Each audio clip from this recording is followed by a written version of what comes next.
আমরা জানি সালাত, সিয়াম, যাকাত এগুলা ফরজ করেছেন। ইসলামের 5টি রুকনের মধ্যে মানে 4টি রুকন দুনিয়াতে ফরজ করেছেন কলেজে শাহাদাত থেকে নিয়ে।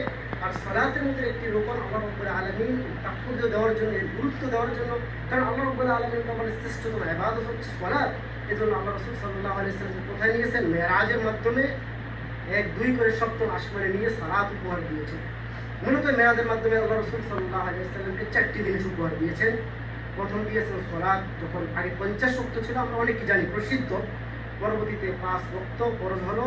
সেখানে বিস্তারিত আলোচনা হয়েছে। মুসা আলাইহিস সালামের কাছে আসলেন, যখন মুসা আলাইহিস সালাম পরামর্শ দিলেন, তখন পরবর্তীতে 5 ওয়াক্ত নামাজ আল্লাহ রাব্বুল আলামিন ফরজ করলেন আমাদের উপরে। কিন্তু আল্লাহ রাব্বুল আলামিন বলে দিয়েছেন, ঘোষণা করে দিয়েছেন যে বান্দা 5 ওয়াক্ত নামাজ নির্দিষ্ট সময় সালাত আদায় করবে। 5 ওয়াক্তে মূলত কত রাকাত নামাজ আদায় করতে হয়? আমাদের 70 রাকাত নামাজ আদায় করতে হয় ফরজ।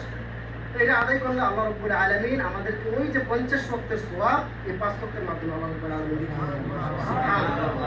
তো আমরা চেষ্টা করবো সালাতটা নির্দিষ্ট সময় আদায় করতে। যেহেতু এখানে আলোচনা করেছি, 4টি জিনিস দিয়েছেন, আমরা সংক্ষিপ্তভাবে আলোচনা করি। আরেকটি রাসূল সাল্লাল্লাহু আলাইহি ওয়াসাল্লামকে ঘোষণা করে দিয়েছেন, শিরকের গুনাহ কখনো আল্লাহ রাব্বুল আলামিন ক্ষমা করবেন না।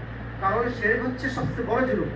ইন্না শিরকা লাযুলমুন আযীম। শিরক হচ্ছে সবচেয়ে বড় জুলুম, আল্লাহর সাথে পার্টনার করা। এই শিরকের গুনাহ আল্লাহ রাব্বুল আলামিন কখনোই ক্ষমা করবেন না। বিভিন্ন আয়াতের মধ্যে বলেছেন, যেমন করে কোরআন কারীমের 4 নম্বর সূরা নিসা 48 নম্বর আয়াতের মধ্যে বলেছেন সমস্ত গুনাহ আল্লাহ রাব্বুল আলামিন ক্ষমা করে দিবেন, কিন্তু শিরকের গুনাহ ক্ষমা করবেন না। ইন্নাল্লাহা লা ইয়াগফিরু আন ইউশরাকা বিহি ওয়া ইয়াগফিরু মা দুনা যালিকা লিমান ইয়াশা। তাহলে শিরক অত্যন্ত বড় জুলুম।